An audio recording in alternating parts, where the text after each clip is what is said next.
Hello, I'm Brenda Sanders Passmore. Welcome to Health Bites.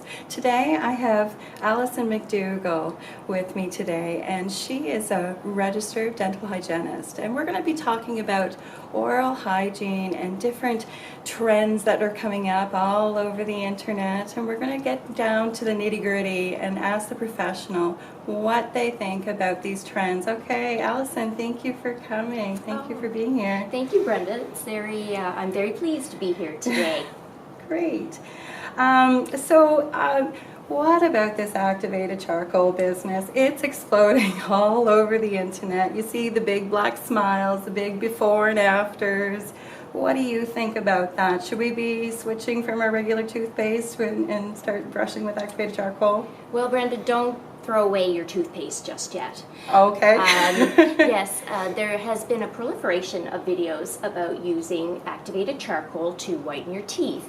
I did a little research because I didn't want to be giving away information that wasn't correct. Sure. What I'm seeing is that many dental professionals are discouraging people from using this product, mainly because it's very abrasive. So activated charcoal comes in like a fine powder, and you can buy it in health food stores, you can buy it on the internet. Oh yeah, and it's quite inexpensive too. And it's quite inexpensive, but you have to be really careful, especially buying things on the internet, because you're not really sure what you're getting, if it's actually what you think you're getting. This is true. And our teeth and our gums are quite unique in that if some damage happens to them, they don't repair themselves. So the issue with the activated charcoal is it tends to be quite abrasive. So if you're using an abrasive powder on your teeth, and you're using it all the time, and they suggest brushing 3 to 4 minutes, which is really quite a long time. Yeah. If you're using this, consistently, the concern is that you're going to actually damage your gums and put etches and marks in the tooth enamel. Oh goodness, we don't want that. We don't want that. Doesn't that lead to more cavities as well? Well, yes, it can lead to more bacteria and food sticking in these rough areas and more stain, which is why people are using it in the first place. So there are a lot of commercial whitening products, that you can purchase. So what I would say to people as an oral health professional is I would try one of those first. If you're seeing them and they have the seal of approval from the dental associations, you know that they've had some testing and some quality testing done to them. The other thing people want to look at is why are their teeth being stained in the first place? Right. So is it things like coffee, tea, red wine, and smoking? So, these are things that we can, as health professionals, talk to people and kind of give them some advice. I would strongly recommend people consult their oral health professional, because sometimes discolored teeth can be a sign of dental disease. Okay. So you don't want to be using products that could potentially cause more harm when you have an existing condition. Ooh, that sounds like a recipe for disaster there. And some people are going to use these products no matter what, and the advice I would give them is to use them sparingly. So maybe, don't switch away from your regular toothpaste, because you still want to be getting fluoride from your regular toothpaste, because that's what helps to strengthen our enamel. And if you are going to use them very sparingly, and only maybe once a week or, every couple of weeks. Okay, all right. Yeah. Well, there you have it. Okay, that's good information to know, because I know everybody, it's flying off the shelves. Everybody's jumping on the bandwagon, so it's good to get to the truth, because we don't want to be damaging our teeth. That sounds awful. And there will be more study done. It takes a while to do good studies, and maybe it will come out that some form of activated charcoal will be in commercial products. Sure. But we just want to be a little bit cautious. A little bit cautious, understandable.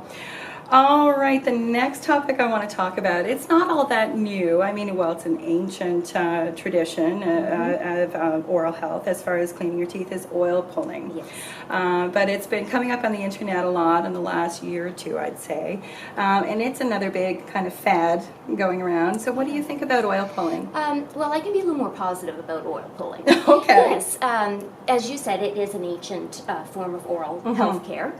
And the idea is it will detoxify the mouth, Mm-hmm. and in some instances, I'm even reading, they feel it will whiten the teeth. Mm-hmm. What the people do is they use an oil. Mm-hmm. Sesame oil and coconut oil seem to be the two popular ones. That's that what I've read, found. yeah. And you swish it, and you swish it vigorously through your teeth for 10 to 20 minutes. So That's a bit of a commitment. that is a long time. So what the studies were saying is that the actual mechanical swishing of the oil through your teeth will probably mechanically remove some of the food and the bacteria Right. that's stuck in around the teeth. And there may be some benefit from the oil itself. But what they're saying is make sure that you're still doing your regular homes. It will not take the place of regular brushing, cleaning in between, and using like a essential oil mouthwash. Right.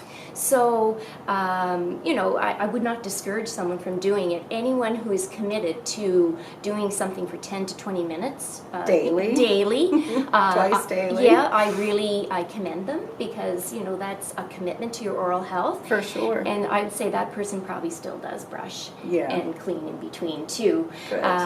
But yeah, so I can be a little more positive. Now, one thing I did learn about it that I didn't know about, that I'll share with people, Okay. is because people are swishing this for such long periods of time, you're aspirating bits of the oil.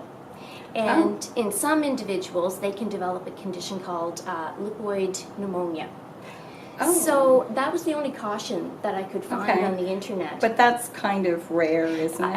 I Not... guess. Yeah, and I mean, if you do have someone who's very dedicated and they're doing this, it is a risk of it. So it's something to be aware Still of. something to be aware of, yeah, for Yeah. sure. Lastly, I want to talk about the copper scraping of the tongue. A lot Yes. of people are doing that now. I mean, and again, that's an ancient technique. It's been used for centuries. What do you think about that? Well, I can be even more positive about tongue scraping. Great. Yes, tongue scraping has been shown to be more effective than toothbrushing to clean your tongue. Is that right? Yes. Oh, I didn't know that. Right, because toothbrushes are not designed to clean your tongue. They're designed to clean your teeth. So now I did look into seeing whether copper made a difference. In today's modern world, we tend to use plastic tongue scrapers. Sure. That's what's more available, and they're flexible. They have to be flexible, and they have little bumps on them, so that when you drag them over your tongue, it scrapes away the film and the bacteria on your tongue. Sure. So I would always caution people to be careful, not to be too aggressive when they're doing that. Okay. Our tongues, we can brush too hard. Okay. We can scrape too hard. Okay. And what you want to do is you want to start at the back of your tongue and bring it forward in a Okay. gentle sweep. Okay. So one of the bad things with having coating on your tongue is it can be a source of bad breath. Yes. And nobody wants bad that's breath. For sure. And in one study that I saw, it said that tongue scraping was an effective way to reduce the volatile sulfur compounds. They're the agents that cause the bad breath. Okay. And so when people say I have a film on my tongue, that's why I like to scrape it. It can be a buildup of like food debris, bacteria, and dead cells. Okay. Yeah. I didn't know that. Now, other causes of a coating on the tongue can be things like smoking.